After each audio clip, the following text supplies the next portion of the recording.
Hello বন্ধুরা, good morning. কেমন আছো সবাই? আশা করি সবাই খুব ভালো আছো, আর আমিও মোটামুটি ভালোই আছি। এই যে আজকে একটু লেট করেই ব্লগটা শুরু করলাম। এখন বাজে 9টা আর আমি চলে এসেছি নিচে, কিন্তু আজকে ভাত নয়, আজকে খিচুড়ি রান্না করব। কারণ প্রচণ্ড বৃষ্টি হচ্ছে, কালকে রাতে সারা রাত বৃষ্টি হয়েছে, সকালেও বৃষ্টি পড়ছে। তাই জন্য ভাবলাম যে আজকেও খিচুড়ি করি। দেখো না, আমরা কত খিচুড়ি খেতে ভালোবাসি, ঘন ঘনই খিচুড়ি হয়, তাই না বলো তো? তো সকালবেলা এসে দেখছি, রান্না করব বলে এসে দেখছি রান্নাঘরে যে অন্যের মধ্যে ছাইগুলো ভিজে সব করছে। আমি কি করি জানো তো, ছাইগুলো যখন তুলি না, ছাইগুলো আমি তুলি না, আমার শাশুড়ি মাই তোলে। এক একটা দিন মায়ের হয়তো মনে থাকে না, তাই আজকে দেখছি তোলা হয়নি, তাই তুলে দিলাম। তো ছায়ের নিচে আমি উনুনটা জ্বালাবার আগে তখন আমি কুড়ো দিয়ে দিই। কুড়ো দিলে না ভালো জ্বলে উনুনটা, এমনিতেও কুড়ো জ্বালানির কাজেও লাগে, তারপরে আবার কুড়ো দেওয়ার পর কাঠ দিয়ে জাল দিলে না খুব ভালো উনুনটা জ্বলে, ভেজা ভাবটা চাপা পড়ে যায়, আর কুড়োতে গনগনে আঁচটা খুব ভালো হয় সেই জন্য। তো যাই হোক, ছাইগুলো সব তুলে নিয়ে আবারও কুড়ো দিয়ে দিলাম, দিয়ে তারপরে এই যে ভাতটা বসিয়ে দিচ্ছি।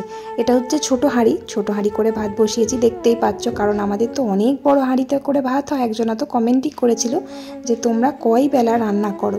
আমরা 3 বেলা রান্না করি, একবারে জলখাবারের, দুপুরবেলা আর রাত্রে আমরা খাই না, তবে জেঠু খায়, জেঠুর জন্য ভাত করেই রেখে দিই। রাত্রেবেলা এক একদিন ভাত হয়, আবার এক একদিন হয় না, তার জন্য। তাছাড়াও জেঠু 8টার মধ্যে খেয়ে ঘুমিয়ে পড়ে বলে জেঠুর জন্য ভাত রাখা থাকে, ফ্রিজের মধ্যে রেখে দিই, সেটা মা গরম করে দেয়। আর আমরা রাত 10টা 10:30 বেজে যায় খেতে, তাই জন্য ভাত ঠান্ডা হয়ে যাবে বলে ভাতটা একটু লেট করেই বসায় রাত্রেবেলা 9টার সময়। তো ওই জন্য এই যে ছোটো হাঁড়িতে করে জলখাবারে ভাতটা করে নেব, এই হাঁড়িতেই খিচুড়িটা লাস্টে বসিয়ে দেবো, যেভাবে আর কি করি তোমরা তো দেখেইছো। প্রায় দিনই বৃষ্টি পড়লেই খিচুড়ি করি, আর দেখোই না বৃষ্টিটা একদম থামছেই না। সেই কবে লেগেছে, 1.5 মাস হয়ে গেল, তাই না? কবের থেকে সেই বৃষ্টিটা শুরু হয়েছে? এখন তো শ্রাবণ মাস, আষাঢ় মাসের 1 তারিখ থেকে কিন্তু বৃষ্টিটা শুরু হয়েছে। এতদিন হয়ে গেল কিন্তু একদিনও ঠিক মতন রোদ ওঠেনি, এত বিরক্ত লাগছে, আর ভালো লাগছে না। তবে একদিক থেকে কিন্তু শান্তি আছে, ওই যে গরমটা কম আছে, এত পরিমাণে গরম লাগে, গরমের থেকে তো শান্তি আছে। আর একটু যেই রোদ উঠে যাচ্ছে না, তখনই গরম শুরু হয়ে যাচ্ছে। যাই হোক, বৃষ্টি হলে কিন্তু গরমটা অনেক কম আছে।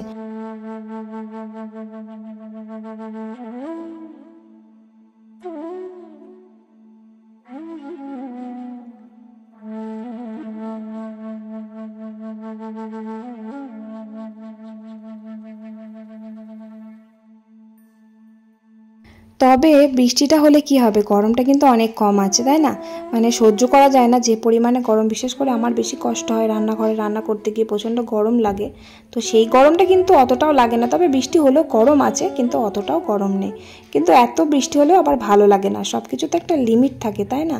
একভাবে বৃষ্টি পড়ছে, রোদ তো উঠছেই না, সারাদিন বৃষ্টি হচ্ছে। আর রাতের বেলা কিন্তু অতটা বৃষ্টি হচ্ছে না, সারাদিন বৃষ্টি হচ্ছে। রাতের বেলা যদি একটু বৃষ্টি হয় অসুবিধা হয় না, দিনের বেলা একটু রোদ হলো বেশ ভালো লাগে, তা নয় সারাদিন বৃষ্টি লেগেই আছে, ভালো লাগছে না। যাই হোক, কি আর করা যাবে। তো এই যে ছোটো হাঁড়ি করে ভাত বসিয়ে দিলাম, তো ভাত হয়ে গেছে প্রায়, ভাত এবার নামিয়ে দেবো।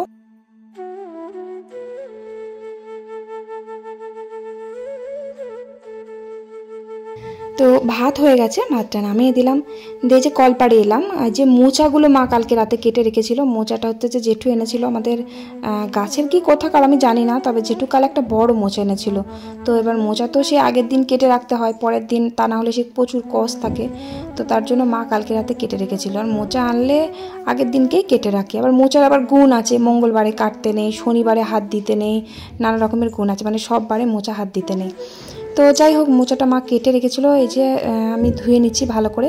মোচাটা সেদ্ধ করতে দিয়ে দেবো, গ্যাসে সেদ্ধ করতে দেবো। মোচা ভাবছি যে বড়া করবো আজকে, কারণ মোচার তরকারি করতাম যদি ভাত রান্না করতাম দুপুরবেলা। এবার দুপুরে তো খিচুড়ি হবে, খিচুড়ির সাথে তো আর মোচার তরকারি ভালো লাগবে না, তাই না? ভাতের সাথে ভালো লাগবে, তাই জন্য ভাবছি মোচার বড়া করব। আর মোচার বড়াটা খুব ভালো খায় আমাদের বাড়িতে, সবাই ভালোবাসে প্রচণ্ড, তাই জন্য মোচার বড়া করব। তবে সবটা করব না, অনেকটা মোচা তো, বড় সড়ো মোচাটা ছিল, তাই ভাবছি সেদ্ধ করে রেখে দেবো, অর্ধেকটা বড়া ভাজবো আর অর্ধেকটা ফ্রিজে রেখে দেবো। সেদ্ধ করে রাখছি, তাহলে কালকে আবার বড়া ভাজতে পারবো। বড়াটা খেতে ভালোবাসে, তাহলে বড়াই করা যাক। তো তারপর রান্নাঘরে এলাম, এবার খিচুড়ির সাথে একটা তরকারি তো করতে হবে, কিছুই নেই, ডাঁটা থাকলেও আবার হতো বা পুঁই শাক থাকলেও হতো। তো পুঁই শাক আছে, খুব সরু সরু, আর প্রচণ্ড জল কাদা হয়েছে, পুঁই শাক আর তুলতে যেতে ইচ্ছা করছে না। তাই ভাবলাম যে একটা আলাদা রকমের সবজির তরকারি করি। এই যে দেখো অনেক সবজি ছিল বাড়িতে, কুমড়ো, গাজর, তারপরে ঝিঙে, পটল, সব রকম দিয়ে ভাবছি একটা সবজি তৈরি করব। ভালো লাগে জানো তো এরকম সবজি, একটু আদা জিরে বাটা দিয়ে রান্না করলে দারুণ খেতে লাগে খিচুড়ির সাথে। তাই ভাবছি ওই তরকারিটাই করি। তো এই যে দেখো আমি সব আলাদা আলাদা করে কেটে নিয়েছি, কারণ সবজিগুলো সব আমি আলাদা করেই ভেজে নেব। আলাদা করে ভেজে ভেজে তুলে রাখলে সবজিটা আরও সুন্দর হয় খেতে। সব কিছুই অল্প অল্প করে দিয়েছি। আর দুটো আলু ভাজা করতে হবে, তার কারণ বড় ছেলে আবার আমাকে বলে গেছে, মা আমি খিচুড়ি কিন্তু খাবো না যদি আলু ভাজা না করো। তাই জন্য ভাবলাম যে আলু ভাজা তো আমাকে করতেই হবে, তাহলে আলু ভাজা অল্প করে কিছুটা করব। আর আজকে হচ্ছে বৃহস্পতিবার, তা না হলে ডিম ভাজা করে দিতাম ওকে, বৃহস্পতিবার বলে। আর বৃহস্পতিবার হলেও আমরা তো খাই, আর মাছটা আজকে পাইনি, সেই হিসেবেই আরও খিচুড়ি করলাম, কারণ নিরামিষ তরকারি দিয়ে ভাত আর ওঠে না কারোরই। তাই জন্য খিচুড়ি করলে তাও যেন তেন তরকারি দিয়ে খাওয়া যায়, তাই না? এই সবজি টবজি বা কোনো ভাজা, বেগুন ভাজা, বেগনি, এইসব দিয়ে খিচুড়িটা খাওয়া যায়, সেই ভেবেই আমি খিচুড়িটা করলাম। আর আমাদের কিন্তু মুসুরির ডালটা একদম আঁশ বলে মনে করি না আমরা কিন্তু শনিবারেও মুসুরির ডাল খেতাম, আর বৃহস্পতিবারে নিরামিষ হলেও আমরা মুসুরির ডালটা খাই। মুসুরির ডাল আমরা আঁশ মনে করি না। যাই হোক দেখো সব সবজি ভেজে নিয়েছি, ঝিঙে, বেগুন, তারপরে পটল, কুমড়ো, যা যা সবজি ছিল সব কিছুই আলাদা করে ভেজে নিয়েছি। এই যে তেলে ফোড়ন দিলাম, জিরে, শুকনো লঙ্কা দুটো, আর একটা তেজপাতা ফোড়ন দিলাম। আর মশলা ওই যে আদা আর জিরে বাটা, আর একটু অল্প করে টমেটোও দিলাম। এই তরকারিটা খেতে আমার খুব ভালো লাগে, বিশেষ করে ওই যে মুগ ডালের সামা চালের যে খিচুড়িটা হয় না, ওর সাথে এই তরকারিটা করলে দারুণ লাগে।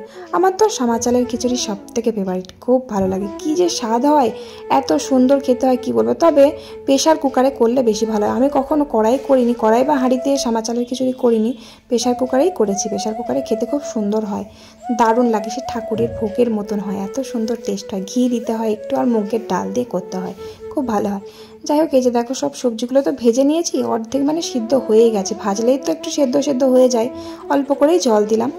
আর লাস্টে ভাবছি একটু ভাজা মশলা দেবো। ভাজা মশলা বলতে ওই যে জিরে আর 5 ফোড়ন একটু ভেজে রেখে দিয়েছিলাম, আর শুকনো লঙ্কার সাথে, ওটাই যে লাস্টে দেখো দিয়ে দিলাম। এটা কিন্তু খুব সুন্দর একটা গন্ধ বার হবে তরকারিটার সাথে, তাই জন্য এই মশলাটা দিয়ে দিলাম। নামাবার আগে দিয়েছি, একটু নাড়াচাড়া করে নিলাম, দিয়ে নামিয়ে নিলাম।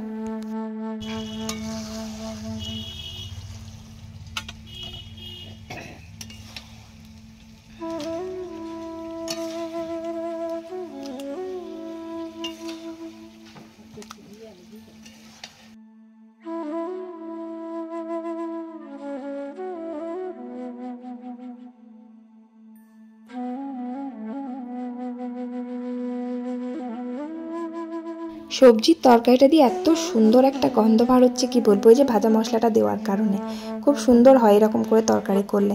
আরও অনেক রকমের সবজি আরও যদি থাকতো আরও ভালো লাগতো খেতে, যেমন কিনা পেঁপে, তারপরে বরবটি বা বিনস, ক্যাপসিকাম, এগুলো দিলে আরও সুন্দর লাগে খেতে। তো যাই হোক তারপরে যে দেখো অল্প কটা আলু এই যে ভাজা করে দিলাম বড় ছেলের জন্য, বেশি ভাজিনি, অল্প করেই ভেজেছি, কারণ আমাদের অত তরকারি লাগে না খিচুড়ির সাথে। ওই যে তরকারিটা করলাম, ওই তরকারি আছে, তারপরে যে মোচা আছে, মোচার বড়া ভাজতে হবে, ওই দিয়েই খাওয়া হয়ে যাবে। আমার বরমশাই আলু ভাজা অতটা পছন্দ করে না, তো তার জন্য অল্প করে করলাম। আর খিচুড়ি দেখো, খিচুড়িটা না ভাবলাম উনুনেই বসাবো, কিন্তু অনেকটা বেলা হয়ে গেছে, এখন 1:45 বাজে। এই যে এইসব করতে করতেই দেরি হয়ে গেল। আসলে কি বলতো, গুবলুকে খাওয়াতে খাওয়াতে না উনুনটা কামাই যায়, ওকে খাওয়াতে অনেক সময় লাগে, খুব দেরি করে খায়, তাই জন্য আমার রান্না করতে আরও বেশি বেলা হয়ে যায়। তারপরে এখন বর্ষাকাল, ঠিক মতো উনুনটা জ্বলে না, নিভে যায় বারবার, তাই জন্য আর জোগাড় জান্তি ঠিক মতন করা থাকে না, ওই জন্য আরও একটু দেরি হয়ে যায়। তো আমার শাশুড়ি মা জোগাড় জান্তি করে দেয়। তো যাই হোক, তো গ্যাসে কিন্তু মা বললো যে খিচুড়িটা বসিয়ে দাও, যদি দেরি হয়ে যায় ছেলেটা আবার খেতে পারবে না। তাই মাকে বললাম যে মা গ্যাসে আপনি জলটা বসিয়ে দেন, আমি গিয়ে চালটা ধুয়ে দিচ্ছি। তো ওই রান্না করতে করতে আমি দেখো চালটালগুলো ধুয়ে দিলাম, তারপরে আলুটা ভেজে নিলাম, ভেজে নিয়ে মশলাটা ওই উনুনে কড়াইয়ের মধ্যে ভেজে নিলাম, একটু আদা জিরে একটু টমেটো দিলাম, দিয়ে ভেজে নিয়ে যে মশলাটা দিয়ে একটু নাড়াচাড়া করে নিচ্ছি।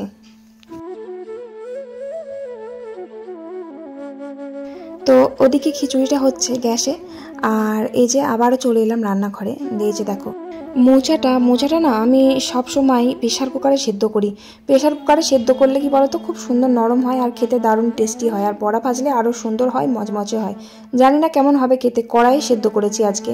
তার কারণ হলো যখন মোচা সেদ্ধ করি না প্রেশার কুকারে, তখন প্রেশার কুকারের ভেতরে এত আঠা লেগে কালো হয়ে যায়, প্রেশার কুকার থেকে উঠতে চায় না, মাজতে ভীষণ কষ্ট হয়। তাই ভাবলাম আজকে কড়াইয়ে দিই। কড়াইয়ে ঘষে ঘষে মাজলে তা উঠে যায়, প্রেশার কুকারে খুব বিরক্ত লাগে, উঠতে চায় না। তো তার জন্য কড়াই দিলাম, কিন্তু খুব ভালো সেদ্ধ হয়নি। তাও অনেকক্ষণ থেকে সেদ্ধ করেছি, খুব একটা ভালো সেদ্ধ হয়নি, কেমন একটা মানে কচা কচা ভাব হয়ে আছে। যাই হোক, একটু ভালো করে হাতে করে মেখে চটকে নিলাম, দিয়ে ওর মধ্যে দিয়েছি জিরে গুঁড়ো, আদা বাটা, জিরে বাটা, আর জিরে গুঁড়ো দিয়েছি, ধনে গুঁড়োও দিয়েছি, আর মিট মশলা আর কাশ্মীরি লঙ্কার গুঁড়োও দিয়েছি, কালো জিরে দিয়েছি, পোস্ত দিয়েছি, গোটা পোস্ত আর কি, আর লঙ্কা কুচিয়ে দিয়েছি। লঙ্কা বেটে দিলেও ভালো লাগে, আমি কুচিয়ে দিয়েছি, ওই যে খাবার সময় একটা দুটো মুখে পড়বে, ভালো লাগবে খেতে, ঝালটা বেশ মুখে পড়বে। তারপরে বড়া ভাজা কমপ্লিট, আলু ভাজাও কমপ্লিট। আবারও চলে এলাম এই যে বারান্দায়। খিচুড়ি তো হয়ে গেছে, এবার ফোড়নটা দিতে হবে।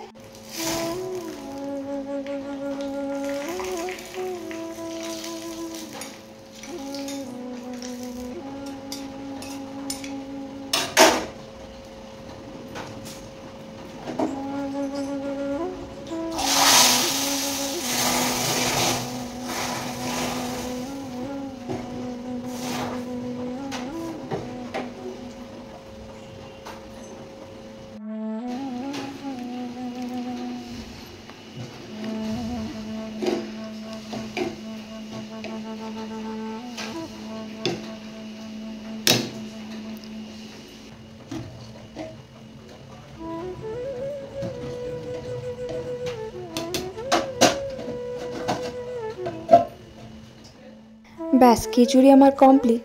খিচুড়িতে ফোড়ন দিলাম, ফোড়ন দিয়ে একদম পুরো রেডি করে রেখে দিয়ে চলে এলাম। রান্না কমপ্লিট হয়ে গেছে, এবার ধোয়া মাজা করে দিচ্ছি। আর আমি মুসুর ডালের খিচুড়িতে কিন্তু 5 ফোড়ন, জিরে, তেজপাতা আর শুকনো লঙ্কা দিই। আমার মা বলতো যে মুসুর ডালের খিচুড়িতে জিরে ফোড়ন দিলেও সামান্য 5 ফোড়ন দিবি, তাহলে খুব ভালো লাগে খেতে। তাই আমি 5 ফোড়ন দিই, কিন্তু আমার শাশুড়ি মা 5 ফোড়ন দেয় না, খুব একটা পছন্দ করে না। 5 ফোড়নটা দিলে আমার ভালো লাগে, তাই জন্য দিই, মা বলতো বলে। যাই হোক, তো তারপর এই যে কড়াইটা মেজে নিচ্ছি, তবে কিন্তু বৃষ্টি পড়ছে, মনে হচ্ছে জোরে জোরেই পড়বে এবার, তাই একটু তাড়াতাড়ি করছি যাতে বাসনটা তাড়াতাড়ি ধুয়ে উঠতে পারি। এরপর আমার গুবলু সোনাকে খাওয়াবো, তারপর আমি চান করব।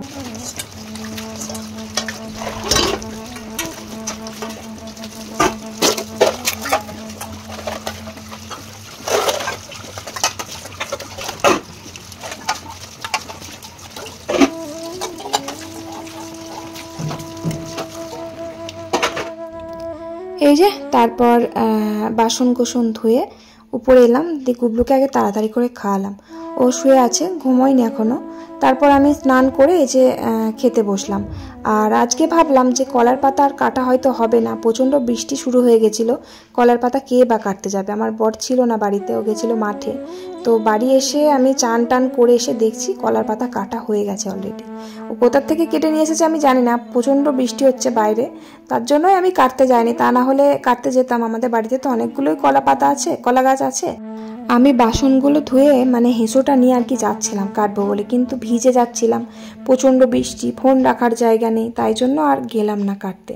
আমার বরাবর কোথা থেকে কেটে নিয়ে এসেছে জানি না, ভিজে ভিজেই হয়তো কেটে এনেছে। যাই হোক, কলার পাতায় কিন্তু খিচুড়ি খেতে আমার ভীষণ ভালো লাগে, স্বাদই আলাদা লাগে। ভাতও কিন্তু ভালো লাগে, আর কলার পাতায় নাকি খাওয়া ভীষণ উপকারী, খুব ভালো কলার পাতায় খাওয়া নাকি।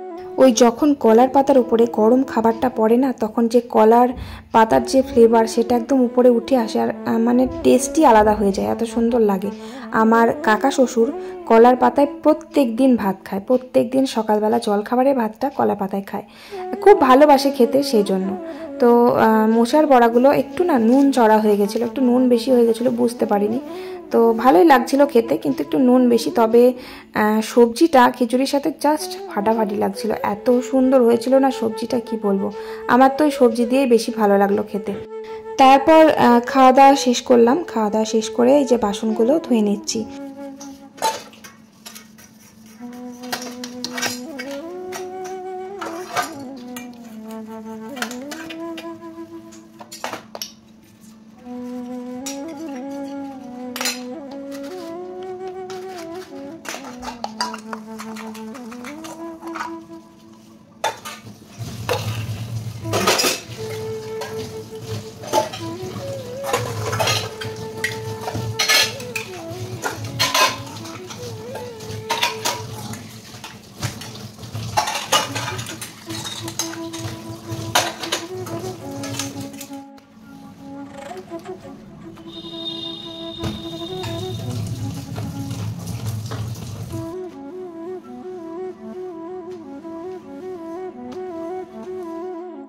ব্যাস ধোয়া মাজা কমপ্লিট। আর আমার গুবলু সোনা দেখো ওই যে পড়তে যাচ্ছে ওর পিসির বাড়িতে। তো অনেকটাই ওর পিসির বাড়ি, তো তোমরা দেখেইছো, আমি ভিডিওতে দেখিয়েছি আমাদের বাড়ি থেকে প্রায় অনেকটাই ওর বাড়ি। লাভ ম্যারেজ তো তাই কাছে অনেকটাই বলছি। তো যাই হোক, তো সেখানে আমার জেঠু শ্বশুর ওকে দিয়ে আসতে যাচ্ছে, পড়তে যাবে। তো মাঝে সাঝে একদিন ওর দাদা দিয়ে আসে, ওর বাবাও যায়, আমি যাইনি একদিনও। তো আমি কারণ বিকেলবেলাটা একটু ব্যস্ত থাকি, তো যে থাকে তাকে দিয়ে পাঠিয়ে দিই, মানে যাওয়া নিয়ে কথা। শোনা টাটা, এই দাও পরে টাটা।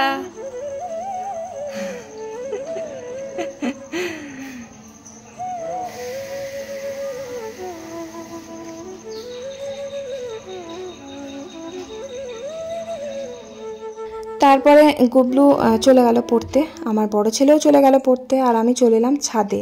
তবে আমার বড় ছেলে অনেকক্ষণ আগেই পড়তে গেছে, এবার ওর বাড়ি চলে আসার সময় হয়ে গেছে। পড়তে বলতেও কম্পিউটারে গেছে, 1 ঘন্টা শেখায়। তো আমি ছাদে এলাম, তার কারণ হলো যে গাছগুলো দেখেছো, গাছগুলো না মানে একটা হয়ে উঠছে, মানে একটা সিঁড়ি হয়ে উঠছে, গাছগুলো লম্বা লম্বা হবে, কিন্তু চারিদিকে যে ছোট ছোট চারা বার হয় না, মানে গাছের সাথে মানে ঝাঁকড়া হবে না গাছটা। সো তার জন্য ভাবছি গাছগুলো কেটে, ওপর থেকে কেটে গাছগুলো আলাদা জায়গায় বসিয়ে দেবো, তাহলে আবার আলাদা আলাদা ছোট্ট ছোট্ট চারা বেরিয়ে চারিদিক থেকে ঝাঁকড়া হয়ে অনেকগুলো ফুল হবে। তাই আর কি ছাদে চলে এলাম। আর প্রচণ্ড বৃষ্টি হয়েছে, তো ছাদ একদম কাদা প্যাচ প্যাচ করছে, একদম ছাদে ভিজে আছে। তো তারপর আমার বড় ছেলেও চলে এসেছে, আমার এই যে ছাদে এসে গাছ লাগাতে লাগাতেই ও চলে এসছে। তো এই যে দেখো এই প্যাকেটগুলো দেখছো, এগুলো হচ্ছে আমাদের দোকানের প্যাকেট। আমি কিন্তু সব সময় এই গাছে এর মধ্যেই গাছ লাগাই, আর ভালো গাছও হয়। আমি তোমাদের দেখাবো যে এর মধ্যে কত সুন্দর গাছ হয়, টব লাগে না 1000টা। তো এই যে দেখো প্যাকেটগুলো হচ্ছে সাইকেলের পার্টস থাকে এর প্যাকেটের মধ্যে। তো আমার বর কী করে পার্টসগুলো নিয়ে নেয়, নিয়ে এগুলো সব মানে যত্ন করে রেখে দিয়েছে, দিয়ে আমাকে দেয়। যখন গাছ লাগাই আমি তখন এই প্যাকেটের মধ্যেই লাগাই, মানে শত শত গাছ এর মধ্যে আমি লাগিয়েছি, সুন্দর বড় বড় ফুল হয়। তবে এই ফুল গাছগুলো যে কী ফুল গাছ আমি আদেও জানি না, আমার মনে হয় এগুলো সব রক্তগাঁদা, সেই লাল খয়েরি যেগুলো হয় না সেগুলো। একটাও মনে হয় এখানে বড় থাবা নেই মনে হয়, এবার ফুল না হলে বোঝা যাবে না। যাই হোক, তো মাটি তো এবার কোথায় পাবো, মাটি তো আমাদের সেই নিচে সেই প্যাচ প্যাচানি কাদা, অত মাটি ওখান থেকে মাটি নাই, মানে মাটি এখন কাদা হয়েছে, কাদা হয়ে গেছে, এত কাদা। এই দেখো এই মাটিগুলো ছাদে ছিল, মানে গাছ টাছ লাগানো হয়েছিল, সেই বালতির মধ্যে ছিল। তো এই সেই মাটিগুলোই আর কি বার করে প্যাকেটে করে ভর্তি করে নিচ্ছি, দিয়ে গাছগুলো মোটামুটি লাগিয়ে দিলাম কয়েকটা, মানে 6টা গাছকে 12টা গাছ করে ফেললাম, মানে মাঝখান থেকে কেটে নিচ্ছি, কেটে নিয়ে ডগাটা কেটে নিয়ে গাছগুলো বসিয়ে দিচ্ছি। এই যে দেখো এটা একটাই গাছ হবে, চারিদিকে কোনো চারা বার হয়নি, পাশ থেকে গাছ থেকে যে চারাগুলো বার হয় সেগুলো বেশ বার হলে ঝাঁকড়া হয়নি গাছটা, সেটাই বোঝাতে চাইছি। তো ডগাটা আমি কেটে নিয়ে এখানে বসিয়ে দিলাম, এদিকেও গাছটা হবে আর ওদিকে চারিদিকে সব ফ্যাঁকড়া বার হবে, একদম অনেকগুলো গাছ হবে, চারা হবে, তারপরে পুরো ঝাঁকড়া হয়ে ফুল বার হবে। কদিন পরই হবে, হলেই তোমাদেরকে দেখাবো। তো তারপর এই যে দেখো প্যাকেটগুলোর পিছনে একটু করে ফুটো করে দিচ্ছি, তার কারণ জলটা বেরোতে পারবে না, তা না হলে জল ভেতরে থেকে থাকবে যে পরিমাণ বৃষ্টি হচ্ছে। গাছগুলো লাগাতে লাগাতেই আমার পুরো সন্ধে লেগে গেল। দেখো ফোনের ফ্ল্যাশ লাইট জ্বালিয়ে দেখাতে হচ্ছে। এখানে 2টো গাছ ছিল, এখান থেকে একটা গাছ কেটে নিয়েছি, দিয়ে বসিয়ে দিয়েছি। এই যে দেখো ডগাগুলো সব কেটে কেটে বসিয়ে দিয়েছি, সব লেগে যাবে। ওই যে দেখলে ওটা শার্পের প্যাকেটেই গাছ লাগিয়ে দিয়েছি, তাও হয়ে গেছে গাছটা। ওই গাছটা নিচে ছিল, আমি কিছুদিন আগে শার্পের প্যাকেটে গাছটা লাগালাম, মানে তখন প্যাকেটগুলো দেয়নি দোকান থেকে, তাই জন্য শার্পের প্যাকেটটা ছাদে ছিল, ওর মধ্যেই দিয়ে দিয়েছি, কিন্তু ওর মধ্যেই গাছটা হবে, তোমরা দেখে নিও। প্যাকেটের মধ্যে দেখতে বাজে লাগে ঠিকই, কিন্তু গাছ ভালোই হয়। আমি তো একবার লাগিয়েছিলাম, আমি জানি বিশাল বড় বড় ফুল হয়েছিল, একদম সমস্ত গাছের প্যাকেটেই লাগানো ছিল, এমনকি গোলাপ গাছ, তারপরে চন্দ্রমল্লিকা, তারপরে ডালিয়া, নানা রকমের গাছ, এগুলোর নাম আমি এখন ঠিক মতো জানিই না, সেই সব গাছ বড় বড় ফুল হয়েছিল। তো যাই হোক, তারপর সন্ধে তো লেগেই গেল ছাদে সেই গাছ লাগাতে লাগাতে। তারপরে যে নিচে এলাম, সন্ধেটা দিয়ে দিলাম। এই যে তারপর আজকে আমার বর বললো যে আজকে রাত্রেবেলা রুটি বানাও, আজকে আর ভাত খিচুড়ি খাবো না, কিছু খিচুড়িও কিন্তু আছে, অনেকটাই করেছিলাম। এবার রাত্রেবেলা আমরা খাই, তো রাতে আর কিছু রান্না করি না খিচুড়ি করলে, তাই জন্য আর কি বেশি করে চাল ডাল নিয়েছিলাম। ওই যে দেখো গুবলুর কি কাণ্ড, দেখো কি সব করছে ক্যামেরার দিকে তাকিয়ে তাকিয়ে। তো যাই হোক, তো আমি আটাটা মেখে নিলাম। আটাটা মেখে নেওয়ার পর মানে রুটিটা 2-1টা সেকেছি, তারপরে গ্যাস শেষ হয়ে গেছে, না উপরের গ্যাস শেষ হয়ে গেছে, আবার বয়ে বয়ে নিচে আসতে হলো। আর সিলিন্ডার ছিল, সিলিন্ডারটা নিয়ে গেছে একজন, আজকে সকালেই নিয়ে গেছে, তো বললো কালকে আবার দেবে, কাল সকালে আবার সিলিন্ডার আসবে। আমাদের দুটো ওভেন, তাই জন্য 4টে সিলিন্ডার আছে, নিচে দুটো মায়ের আর আমার উপরে দুটো। তো এবার নিচেরটাও খালি হয়ে গেছে, কিছুদিন আগে খালি হয়ে গেছে, আর আমার উপরেরটাও এই যে খালি হয়ে গেছে। একসাথে দুটো সিলিন্ডার খালি হয়ে গেছে। একটা ছিল এক্সট্রা, যেটা সকালবেলায় ওই যে নিয়ে গেছে একজন। তো যাই হোক, কি আর করা যাবে, নিচে নিয়ে এলাম, দিয়ে নিচে এসে রুটিগুলো সব সেঁকে নিলাম। আর ওই যে খিচুড়ির সাথে যে তরকারিটা করেছিলাম না, ওই তরকারিটা দিয়েই রুটিটা খাবো। আর গুবলু সোনাকে আর কিছু করিনি, ভাতটা তো ওই খিচুড়িটাই খাইয়ে দিয়েছি রাত্রেবেলা। আর আমার বড় ছেলে রুটি খেলো, ও তো খিচুড়ি খুব একটা পছন্দ করে না, আবার যদি দুবার খিচুড়ি দিই তাহলে তো খুব রেগে যাবে। তো চলো আমরা সব খাওয়া দাওয়া করে নিলাম রাত্রে। আর ব্লগটা এখানেই শেষ করি। ভালো লাগলে একটা লাইক করে কমেন্ট করে দিও। ভালো থেকো সবাই। আজকের মতো tata, bye bye, good night. আবার নেক্সট ভিডিওতে দেখা হচ্ছে।